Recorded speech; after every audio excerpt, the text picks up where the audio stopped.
অবশেষে কোলান বিচ চলে আসলাম। সো কোলান আইল্যান্ডে চলে আসলাম হচ্ছে ফেরিতে। সো পেছনে হচ্ছে আমাদের ফেরি। সো এই ফেরিতে আমরা চলে আসলাম। ফেরিতে হচ্ছে খরচটা খুবই কম, বাট অনেক কমফোর্টেবল এবং ওয়াইড অ্যাঙ্গেলে কিছু জিনিস দেখা যায়, যেটা আসলে আপনি স্পিড বোটে আসলে পাবেন না। It's will so much fast. So আপনি ফেরিতে আসলে অনেক কিছু একটু আশেপাশে সিনারিওগুলো অনেক সুন্দর দেখতে পারবেন, একটু এক্সপ্লোর করতে পারবেন, একটু সময় নিতে পারবেন। সো এটা অনেক বেশ একটা ভালো একটা রুট।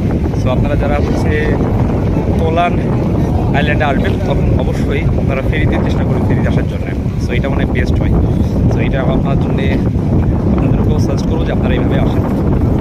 এখানে হচ্ছে আমরা যেহেতু হোটেল প্যাকেজ কোনো কিছুই বুকিং করে আসেনি, তো এখানে আপনি হোটেল বুকিং ছাড়াও আসতে পারবেন বা এখানে এসেও আপনি নিতে পারবেন। সো সেটাও দেখাবো যে এখানে কীভাবে কম কস্টে থাকা যায় এবং কম কস্টে বাজেট ফ্রেন্ডলি হোটেল থেকে সেখানে কী কী ফ্যাসিলিটিস আছে সেগুলো আপনাদেরকে দেখাবো।